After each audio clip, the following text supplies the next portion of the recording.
피청구인 본인께서 소추 사유에 대한 의견 진술을 희망하신다면 발언 기회를 부여하겠습니다.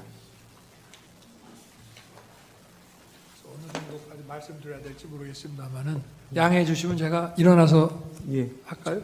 좋으실 대로 하십시오. 그러면 마이크가 이러니까 제가 앉아서 하겠습니다. 편하실 대로 하십시오. 제가 오늘 처음 출석을 했기 때문에 그냥 간단하게만 말씀을 드리겠습니다. 여러 가지 헌법 소송으로 업무도 과중하신데 또 저의 이 탄핵 사건으로 또 이렇게 고생을 하시게 해서 먼저 우리 재판관님들께 송구스러운 마음입니다.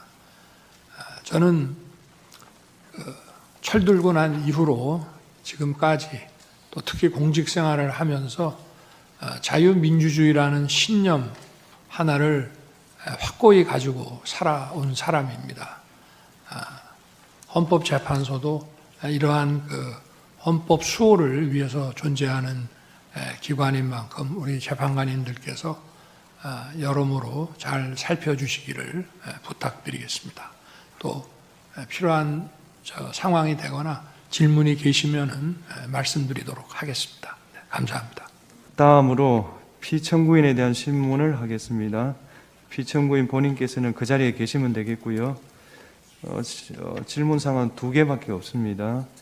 피청구인에게 진술 거부권을 고지해 드립니다. 질문 전체에 대해서 또는 개개의 질문에 대해서 진술을 거부할 수 있습니다. 오늘 피청구인 신문이 예정돼 있지 않았던 상황으로 알고 있는데요. 제가 지난밤에 오늘 발언 기회를 줄 수 있느냐 협의할 때 분명히 말씀드렸습니다. 재판장께서 하시면 제가 2가지만 아는 대로 묻겠습니다. 말씀을 드리겠습니다. 네. 첫 번째 질문은 국가 비상 입법기구 관련 예산을 편성하라는 쪽지를 기획재정부 장관에게 준 적이 있으십니까?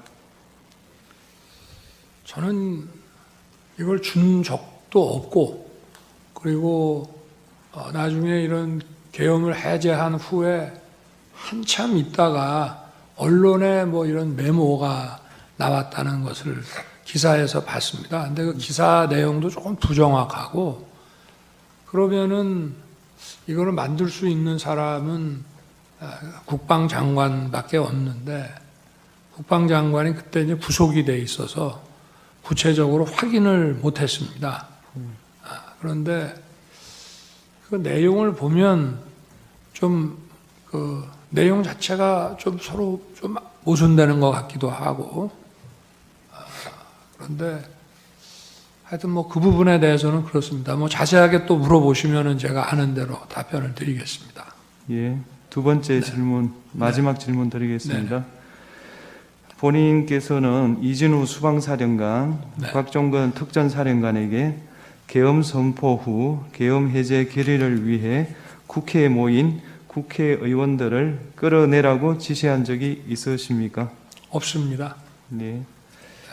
그러면 마치겠습니다. 오늘 변론은 이것으로 마치고 양측 대리인께서 추가로 하시고 싶은 말씀이 있으십니까? 우선 청구인 대리인 있으십니까? 네.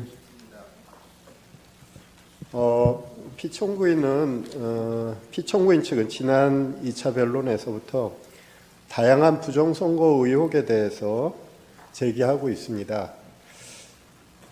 그리고 어제 오늘 선거 부정 논리를 뒷받침하는 다수의 증거와 증인도 신청했습니다. 하지만 대법원 및 사법기관 판단을 통해서 모두 근거 없는 주장으로 판단된 사안들에 대한 것입니다. 저희 청구인 측 대리인단은 피청구인 측의 선거 부정에 관한 주장은 아무런 근거가 없을 뿐만 아니라 이 사건 탄핵 심판의 쟁점이 아니라고 생각합니다. 가사 선거 부정이 있다고 해도 피청구인이 비상계엄을 선포한 것, 병력을 동원해서 국회에 침입한 것 등 이 사건 소추 사유를 전혀 정당화시킬 수 없습니다. 선거 부정의 사유는 피청구인 스스로 발표한 계엄 선포 사유에도 등장하지 않았습니다. 계엄 선포 도발에 실패한 이후에 비로소 자신의 행위를 정당화하기 위해서 그런 사유로 등장한 것입니다.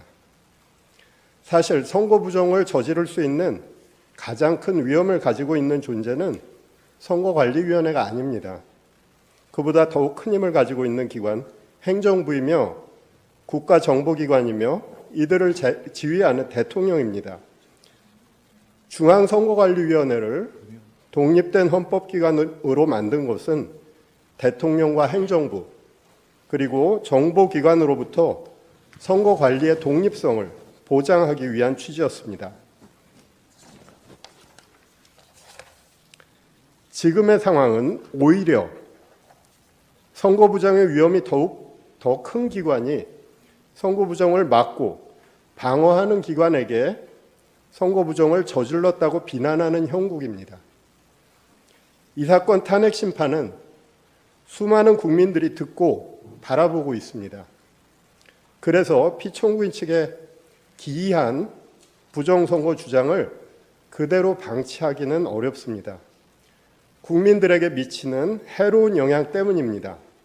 선거 공정성은 우리 민주주의의 생명이며 핵심입니다. 그것을 함부로 쓰레기통 속에 구겨 넣는 주장을 방치한다면 우리 민주주의도 어느 순간 같은 운명에 처할 수밖에 없습니다. 우리 대한민국의 민주주의 헌정 질서를 보호할 필요가 있는 것입니다. 사람이 가득 찬 극장 안에서 불이야라고 소리치면 수많은 사람을 해칠 수 있습니다. 현재 대한민국의 국가적 혼란 속에서 선거 부정의 음모론은 우리 공동체 자체를 파괴할 수 있습니다. 최근 서울 서부지방법원에서 발생한 폭도들의 만행은 이와 유사한 무책임한 주장들이 초래한 결과라고 할 것입니다. 존경하는 재판장님, 재판관님, 선거 부정론은 사법부와 검찰의 판단까지도 믿지 못하며 객관성이 없는 무리한 의혹을 제기하는 집단의 일방적 주장입니다.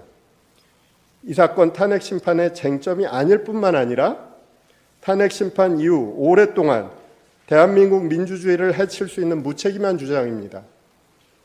더 이상 선거 부정의 의혹 제기 그리고 그와 관련한 증거 신청은 적절하게 제한해 주실 것을 요청드립니다. 이상입니다. 피청구인 측 하시고 싶은 말씀 있으십니까? 예. 탄핵 재판이라는 게 형사 소송 절차 준해서 하는 것이고 또 제가 지금 직무 정지된 상태이기 때문에 어떤 영향력도 행사할 수 없습니다.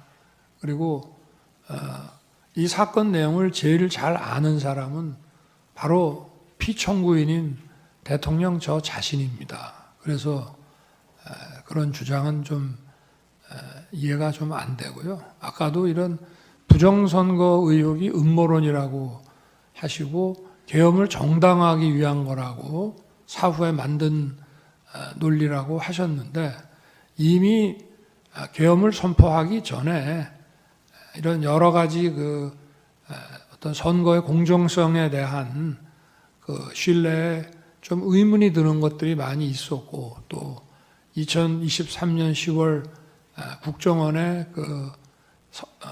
선관위 전산 장비의 아주 극히 일부를 점검한 결과 문제가 많이 있었기 때문에 부정선거 자체를 색출하라는 것이 아니라 선관위의 전산 시스템을 전반적으로 스크린할 수 있으면 해봐라. 어떤 장비들이 있고 어떤 시스템에 의해서 가동이 되는지 그런 것이기 때문에 저희가 무슨 선거가 전부 부정이어서 믿을 수 없다 하는 그런 음모론을 제기하는 것이 아니라 팩트를 확인하자는 그런 차원이었다는 점을 이해해 주시기 바랍니다. 네.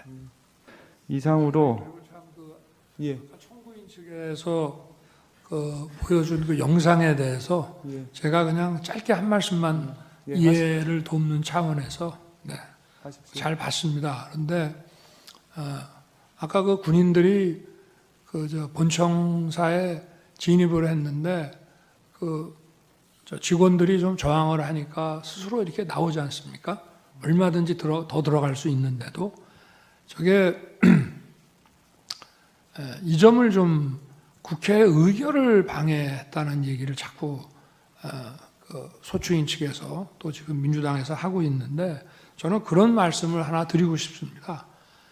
가사 그러면 12월 3일, 4일 그 밤에 그 내려진 의결을 군을 투입해서 방해했다고 한다면은 그럼 그걸로 이제 더 이상 계엄 해제 요구를 못하고 계엄이 쭉 그냥 가는 것이냐? 저는 그렇지 않다고 봅니다. 대한민국에서 국회와 언론은 대통령보다 훨씬 강한 초갑입니다. 만약에 제가 무리를 해서 계엄 해제 요구 의결을 못하게 한다 해서 국회 아니라 다른 장소에서도 할 수 있고 그 이후에 얼마든지 계엄 해제 요구를 할 수가 있습니다. 그러고 그거를 만약에 막았다고 한다면 그거는 정말 뒷감당을 할 수 없는 일이라고 저는 생각합니다. 그래서 뭐 계엄 해제 요구를 막았다, 뭐 여러 가지 이런 증언들을 막 이렇게 모아가지고 그렇게 얘기를 하시는데 계엄 해제 요구 결의가 사실은 저도 그 방송을 보고 있었습니다만은 의원들 사이에서도 국회의장과의 관계에서 아니 빨리 합시다. 그리고 또 우원식 의장은 아니 그래도 절차는 밟아야 되는 거 아닙니까? 이렇게 하면서 좀 국회법에 딱 맞지 않는 그런 아주 그 신속한 그런 결의를 했거든요. 그렇지만 저는 그거를 보고 바로 군을 철수시켰습니다. 그래서 국회 마당에 있던 사람들이 나갔고요. 그리고 아까 뭐 국회의장 공관 옆에 군인들이 지나가면서 마치 뭐 국회의장을 새벽 2시에 뭐 체포할 것처럼 그게 아마 제가 볼 때는 퇴각하는 과정에서 일어난 일이 아닌가 싶고요.